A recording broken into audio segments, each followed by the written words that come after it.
let's talk, man. Let's talk about this game between the Pistons and the Portland Trailblazers tonight. Portland ended up winning 110-92. Before we get into the stats, I just want to talk about a quick few things. I don't want to ramble on too much, but obviously Cade Cunningham is the topic tonight. Our backcourt showing the signs, man. Cade's shot was falling. We all know that Cade's shot is eventually going to fall consistently at some point of the season. I'm along with George Blaha when I said, Cade is going to put up 30 before Christmas. I truly do believe that, man. This backcourt is definitely going to be something special in the future, man. Even for Killian Hayes tonight, even though he didn't get the same amount of shot attempts, but he still ended up coming out with 11 points and 6 rebounds. Should have been way more assists for both of them. Killian got 2, Cade got 1, but we all saw how many shots that just refused to fall for them too. But, for me, the headliner with Killian was the way he played tonight. Pushing the ball down the court with speed, attacking the basket, and also getting to the free throw line. That is what we need from him. And it's not no rush. Of course, Dwayne Casey, Troy Weaver, both stated that plenty of times. It's not no rush to push him to it, but he's doing it on his own gradually. And that's what I want to see. Cade's coming down the court and he's playing with a steady pace on his own. And it's gradually getting better. Even though he had some turnovers, man, tonight, that's going to happen. Point guard just got here, just started, it's going to happen. You know what I'm saying? Even, when they elected to play Cade at point guard in college, I still felt like he was just a scoring shooting guard that knows how to pass, to be honest.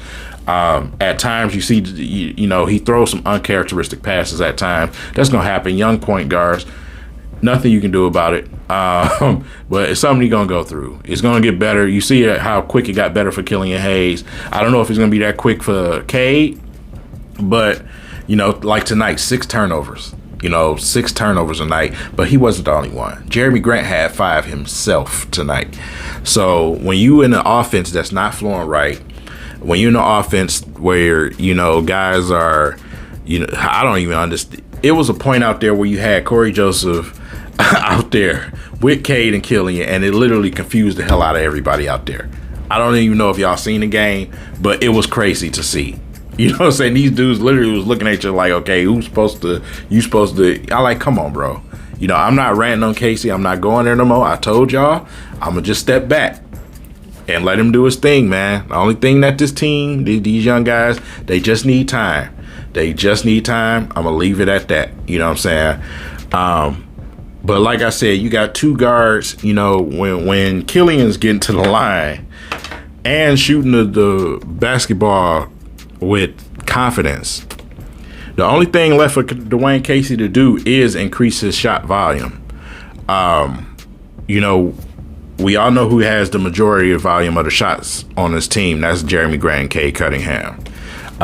Is anything stopping Killian from shooting the ball? No. But when you look at the way Dwayne Casey has him playing, I don't think that's what Dwayne Casey is asking him for right now. It's kind of like the situation with, I can't even believe I'm about to say this right now because it makes me puke in my mouth every time I say it. With Isaiah Stewart, the fan base is kind of turning on Isaiah Stewart, which I just can't get with, man. We all want to see Stewart shoot the ball more from the 3-point line. I prefer an 18, 15-footer, to be honest. But I just don't think that's what the coaching staff is asking for right now. He did it last season. We had the option to do that. We were running pick and roll last season. We had some bigs to do that last season. We had some Plumlees and Okafors and some guys around here with some length and size. But I don't think that's what they're asking them. And we all know that, even with Killian Hayes, that's not what they're asking him to go out and shoot a bunch of shots. That's not what they're asking him to do. They're asking him to go out there and run the floor, play defense, find guys open, but at the same time get his here and there. And that's what they're asking him for. With Cade, it's just, Cade, you're the guy. So what Cade does, they try to go off the floor what Cade does. Him and Jeremy Grant, they have a little bit different of a green light than everybody else has. So And then, like I said, we seeing the struggling from Sadiq Bey. Obviously, I mean, we're talking about two all rookies here that's struggling in their sophomore season. We all know how sophomore seasons go. So this is nothing new to anybody who's been watching the NBA any time. But I don't think it's sophomore slumping. I think it's simply because we just need a big. We need a big. It helps us at so many different levels. It helps Cade and Killian with a pick and roll threat, because teams won't commit so much to them if they have a pick and roll threat. You don't know if they're going to take the shot, shoot the floater, shoot the layup, or if they're going to lob it. You know what I'm saying? It makes it hard for everybody. But guess what? You got Jeremy Grant, you got Sadiq Bey, both in position to take better shots. The offense just flows so much better in that situation. So much better. But we don't have that luxury right now. So that's why I'm not trying to get down too bad on some of these guys, especially guys like Sadiq Bey, because I rarely ever like some of the shots that he takes, to be honest. So, like I said, it's a tough situation, but it's just something that we're going to have to deal with, man. Kelly Olynyk is injured. He's not a starter anyway, but he's still at least another guy that's tall enough to try. You know what I'm saying? Luka Garza got in a little bit tonight, man. Helped out a little bit, to be honest, just to throw his weight around. Of course, he made some rookie mistakes out there, but his effort and his motor, it helped. It helped. I'm not even going to sit here and act like it didn't. It helped. So, like I said, it's just a thing that we probably won't see fixed until this offseason, and there's no rush. I know us fans, we want to see some change or right away, this, that, and the third. But like I said, Troy Weaver and Dwayne Casey have said multiple times. And if you're a content creator, if you're a podcaster, if you're a writer, you all know just as well as much as I do, they're not in the rush like we are. They really are not. They're not rushing these players to be what we want them to be. They're not rushing them to that. So, like I said, man, it's just something that we just got to watch. We got to watch the progression as it happens, man. Like I said, I've been talking for 7 minutes. We'll get down into that breakdown in a live stream. But, it's already late. So let's talk about some of these stats right quick. Obviously, the biggest player of the game tonight was Cade Cunningham tonight, man. That shot was falling, and it was beautiful tonight. The confidence was just beautiful tonight. The way he just under control. Even, like I said, he had the turnovers fine. You know what I'm saying? But the way he played tonight, he was unbothered. Some people, they get turnovers, you'll see them, put their head down and they start doing uncharacteristic things. Not him, and a majority of them turnovers came in garbage time at the end after he had already did his damage. So, they was just trying to get anything to go, you know what I'm saying? So, but like I said, him and Jeremy Grant with 5 and 6 turnovers tonight. Obviously, that's not a winning recipe, but at this point of his career, it's not something that I'm super concerned about. You don't want to see it, but I'm not super concerned about it because, like I said, this won't be the first nor the last point guard that we've seen come into this league have some struggles with turnovers. Like I said, Cade Cunningham, I love to see him and Killian interchange. Set each other up, even like when Killian set him up for that dunk tonight. You know what I'm saying? I like that between them. I like to see them on the court. 33 minutes played, 31 minutes played out there together. You know what I'm saying? I love to see that. Sometimes you want to see them stagger, but if you're not going to play Saban Lee, at this point, it's just like, well, what the hell ever. You know what I'm saying? Just play these guys together. Let them grow together. Let them, learn how to feel each other. Well, I don't even have to say learn how to, because actually they look pretty comfortable out there on the court together. The only thing, that the Pistons need is what I was just talking about. So looking at some of the other stats, Jeremy Grant absolutely had a terrible night, shooting him and Sadiq Bey 4 for 14 from the field for Jeremy Grant, man. 0 for 4 for him and Sadiq Bey, both were 0 for 4 tonight, man. But yeah, 14 points and 2 points between the two of them. When those two are having that type of night, Pistons ain't gonna win. You know what I'm saying? Pistons ain't gonna win unless somebody out there scoring 50. The Pistons ain't gonna win. You know what I'm saying? So just not a great night for those two. But like I said, Cade Cunningham, 26 points tonight, 7 rebounds, man. Should have had way more assists, like I explained earlier. 3 blocks tonight.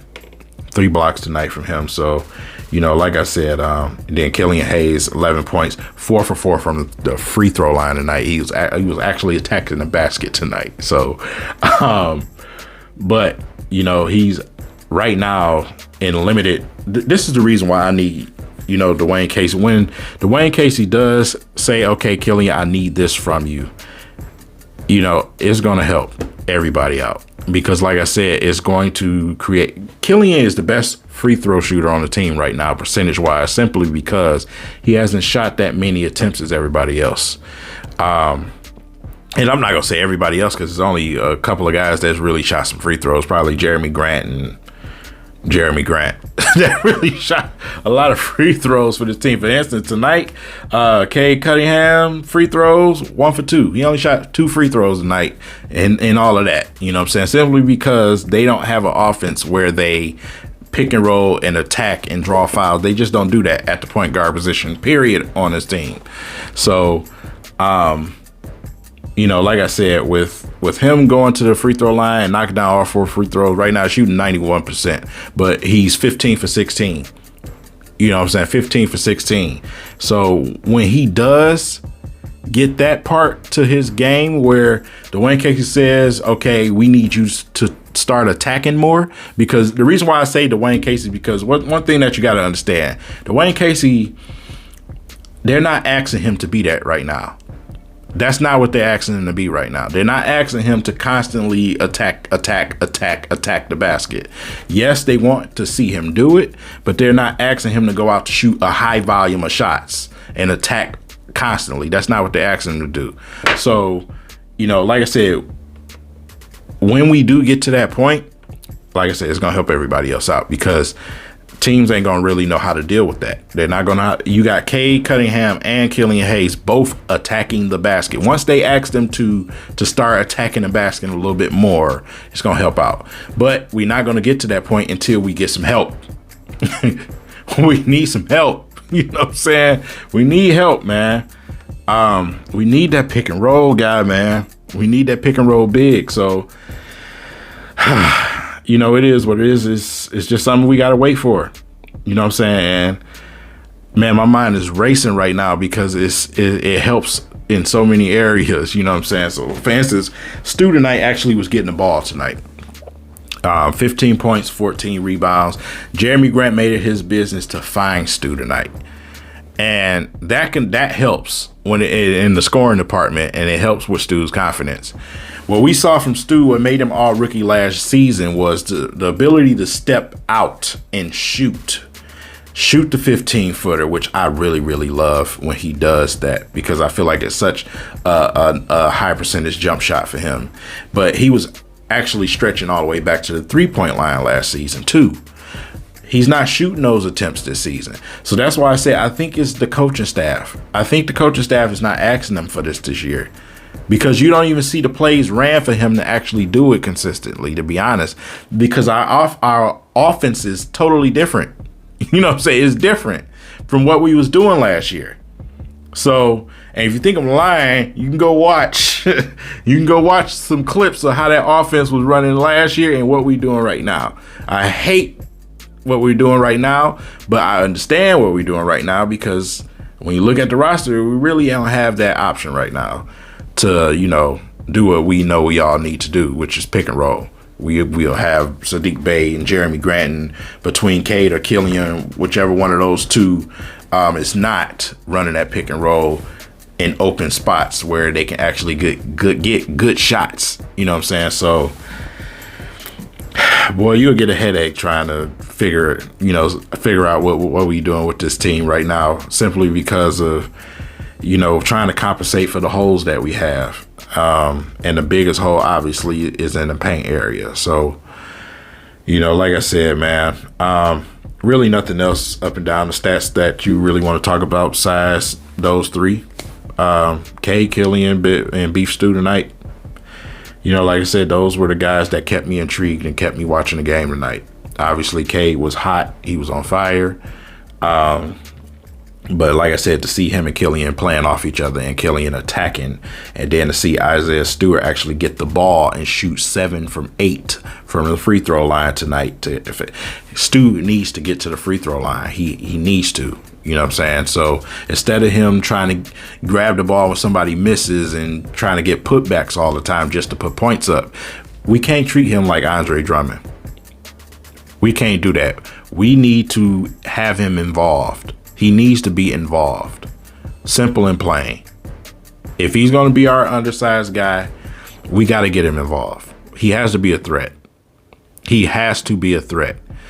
And how much of him not being a threat over these games, I don't know how much of that is actually Stu. I think it's more the situation. I really do. So we'll see how this thing progresses. Like I said, I've been talking too long on this video already, 16 minutes, man. So we'll see where this all takes us, man. But on to the next game. Let me know in the comment section what y'all thought about Cade's performance tonight, what you've seen from Killian and Stu tonight. I'm interested to see where the fan base at, because like I said, it's absolutely disgusting to me that some of the fan base is actually trying to turn on Stu now. You know what I'm saying? So, you know, it is what it is. Let me know what you guys think in the comments. You're entitled to your opinion just like I'm entitled to mine. So with that said, I'll see you guys in the next video. Peace.